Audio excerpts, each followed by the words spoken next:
Simple sentence के example सिखा रहे हैं। She said I met you yesterday. तो पहले बताया था ये रिपोर्टिंग वर्ब है और ये पूरा रिपोर्टिंग स्पीच है। अब यहाँ पर हमें देखना है रिपोर्टिंग स्पीच में यदि सबसे पहले सब्जेक्ट आ जाता है तो उसी को हम सिंपल सेंटेंस कहते हैं। यदि यहाँ हेल्पिंग वर्ब आ जाती है पहले और फिर सब्जेक्ट आता है, मतलब पहले हेल्पिंग वर्ब आ जाती है, उसको इंट्रोगेटिव सेंटेंस कहते हैं। यदि क्वेश्चन वर्ड सबसे पहले आ जाता है तो हम क्वेश्चन वाला सेंटेंस कहते हैं। तो सिंपल सेंटेंस में, क्वेश्चन वर्ड में और इंट्रोगेटिव में। तो सिंपल सेंटेंस में सेड के पीछे यदि कोई टू लगकर इनडायरेक्ट ऑब्जेक्ट आ जाए तो ये रिपोर्टिंग वर्ब चेंज होगी, अन्यथा सेम सेड की सेड ही आएगी। सिंपल सेंटेंस का कनेक्टिव वर्ड दैट है, इंट्रोगेटिव का इफ है, क्वेश्चन वर्ड का क्वेश्चन वर्ड है। तो हमें यहाँ पर दैट का प्रयोग करना है। अब जो भी है वो आगे थोड़ा सा ध्यान देने की बात है, क्योंकि यहाँ प्रोनाउन और वर्ड्स और वर्ब तीन चेंज होंगे। एक तो प्रोनाउन चेंज होंगे, एक वर्ब चेंज होगी, एक वर्ड्स चेंज हो गए। तो हमने इन सब की लिस्ट पहले ही बना ली है। प्रोनाउन चेंज होंगे तो यहाँ आई आया है, तो आई की हमारे पास लिस्ट है। आई, मी, माय, माइन और माई सेल्फ, ये वाली लिस्ट हमारे पास पहले से ऑलरेडी बनी हुई है। अब हमारे पास रूल भी है कि आई कौन सा पर्सन है, ये फर्स्ट पर्सन है। कौन सा पर्सन है? First person. और फर्स्ट पर्सन किसके अनुसार चेंज होते हैं? रिपोर्टिंग वर्ब के सब्जेक्ट के अनुसार।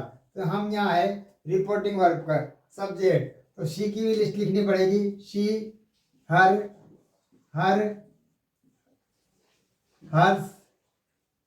Her self. अब तो हमें ये देखना है, ये आई हमारी लिस्ट का एक नंबर है, तो इसका एक नंबर लाना है। तो शी हुआ इसका एक नंबर, तो हम यहाँ पर शी लिखेंगे। मेट, ये वर्ब की लिस्ट में मिलता है। वर्ब की लिस्ट में नियम है कि वर्ब की फर्स्ट फॉर्म हो तो ये वर्ब की सेकंड फॉर्म में चेंज हो जाती है। तो यहाँ और सेकंड फॉर्म हो तो हेड थर्ड फॉर्म में चेंज हो जाती है। तो यहाँ पर ये वर्ब की सेकंड फॉर्म है, इसलिए हेड वर्ब की थर्ड फॉर्म में चेंज होगा। मेट। अब यू की लिस्ट हमारे पास लिखी हुई है। यू दो बार है, योवर, योवर्स और योवर सेल्फ। अब यदि ये दो बार लिखा हुआ है तो वर्ब के पहले जो आता है वो सब्जेक्ट होता है, अर्थात एक नंबर होता है, और वर्ब के बाद जो आता है वो दो नंबर होता है। यहाँ वर्ब के बाद आ रहा है, ये दो नंबर का काम कर रहा है और सेकंड पर्सन है। और सेकंड पर्सन का नियम है कि वो रिपोर्टिंग वर्ब के इनडायरेक्ट ऑब्जेक्ट के अनुसार बदलेगा। रिपोर्टिंग वर्ब के पीछे कोई इनडायरेक्ट ऑब्जेक्ट नहीं लिखा हुआ है, तो यहाँ अगर थर्ड पर्सन है तो हमें यहाँ मी मानेंगे। यहाँ फर्स्ट पर्सन आई वी हो तो यहाँ हिम हर मानेंगे। अब हमें यहाँ मी मान लिया तो हमें अब यहाँ मी लिखना पड़ेगा, क्योंकि सेकंड पर्सन इसके अनुसार बदला और इसको दो बार देखा। तो आइए दूसरे नंबर पे यही आया। यस्टरडे किसकी लिस्ट है? वर्ड्स की लिस्ट है, और यस्टरडे हमारी वर्ड्स की लिस्ट में द प्रीवियस डे में बदल रहा है। The previous day. इस प्रकार हमारा ये डायरेक्ट इनडायरेक्ट, ये डायरेक्ट और ये हमारा इनडायरेक्ट बन गया। She said that she had made the me previous day.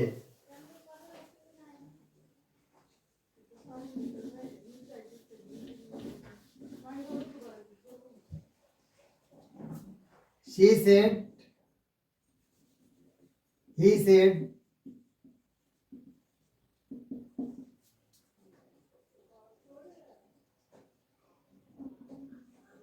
did you give me a pen last day?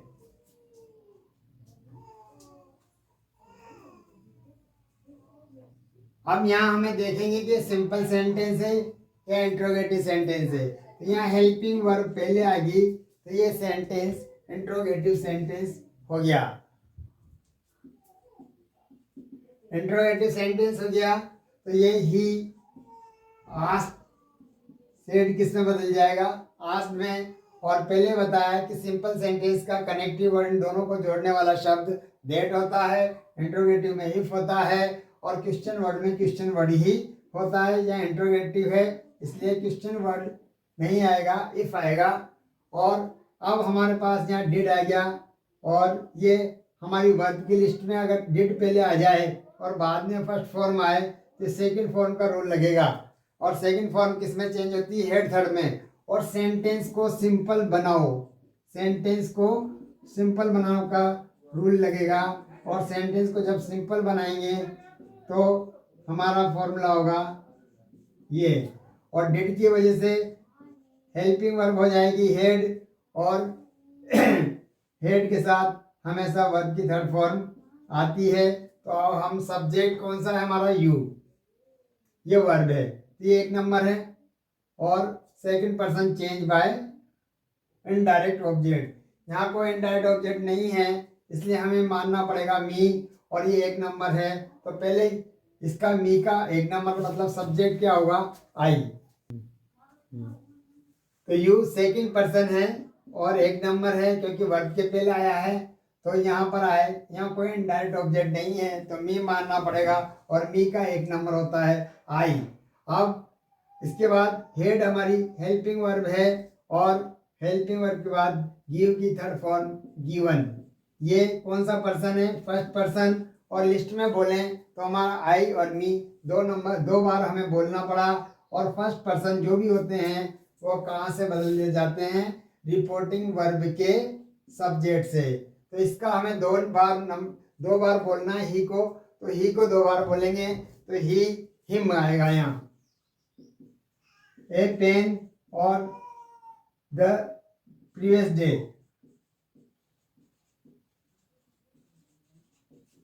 इस प्रकार ये हमारा इंट्रोगेटिव सेंटेंस का एग्जाम्पल कंप्लीट हो गया। इसके बाद क्वेश्चन वर्ड। क्वेश्चन वर्ड में सबसे ज्यादा पूछे जाने वाला प्रश्न he said what was your name, ये सबसे ज्यादा पूछा जाता है। तो ही सेड ये आस्क में बदल जाएगा और क्वेश्चन वर्ड वाला क्वेश्चन वर्ड ही रहेगा, कनेक्टिव वर्ड व्हाट ही रहेगा। इसके बाद सेंटेंस को सिंपल बनाकर जोड़ो। तो यहाँ वाज जो है हमारी हेल्पिंग वर्ब का काम कर रही है या वर्ब का? तो हमें इसे चेक करना है कि हेल्पिंग वर्ब का काम कर रही है या वर्ब का। अगर इसे हेल्पिंग वर्ब मान लेते हैं तो हमें पीछे वर्ब कोई आईएनजी वाली वर्ब चाहिए, लेकिन ऐसा नहीं है इसलिए खुद ही वर्ब का काम कर रही है और ये वर्ब की सेकंड फॉर्म है।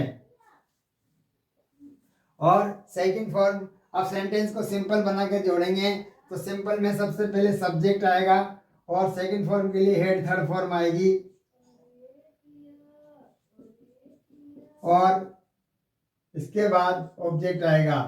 जब कभी भी ये एडजेक्टिव तीसरा नंबर मी का, आई का माय, यू का योवर, ही का हिज और शी का हर, दे का देयर, जब कभी भी तीसरा नंबर आता है तो उसके पीछे कोई ना कोई नाउन जरूर रहती है। तो हमें कंप्लीट सब्जेक्ट इसका लेना है, लेकिन इसको चेंज भी करना है क्योंकि योवर सेकंड पर्सन है। योवर सेकंड पर्सन है और सेकंड पर्सन किसके अनुसार बदलते हैं? इनडायरेक्ट ऑब्जेक्ट के अनुसार इनडायरेक्ट ऑब्जेक्ट कुछ भी नहीं है तो मी मानना पड़ेगा। और मी के अब यहाँ तीन बार बोलना पड़ा यू यू योर, तो मी की लिस्ट आई वाली लिस्ट है, आई की लिस्ट 3 बार बोलनी पड़ेगी, आई मी माय। तो यहाँ हमारा माय हो जाएगा। तो सब्जेक्ट ये चेंज हो गया माय, और नेम तो रहेगा ही माय नेम। इसके बाद हमारी वर्ब, सब्जेक्ट के बाद वर्ब आएगी। तो सेकंड फॉर्म है, सेकंड फॉर्म का नियम है हेड थर्ड, तो हेड और वाज की थर्ड फॉर्म होती है बीन। आगे ये क्वेश्चन मार्क हट जाएगा और ये सेंटेंस सिंपल बन गया, he asked what my name had been. अब मैं कुछ एक्सरसाइज के लिए आपको कुछ क्वेश्चन लिख देता हूँ, वो आप घर पर ट्राई करना, फिर अपन इसको कल सॉल्व करेंगे।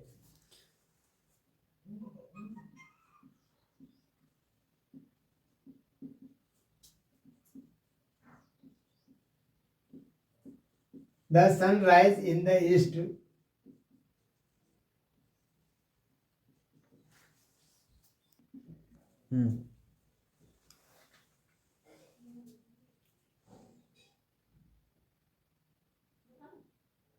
I gave you a book yesterday.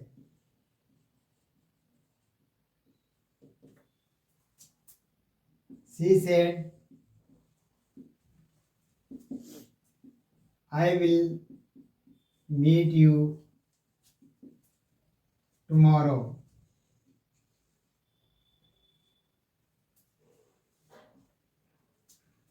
I said,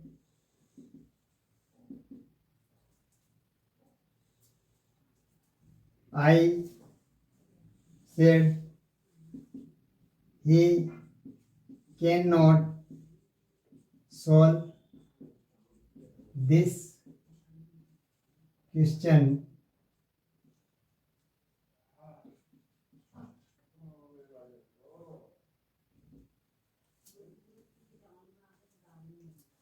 She said,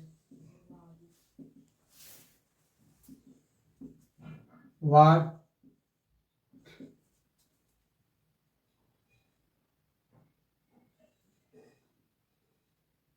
did you do?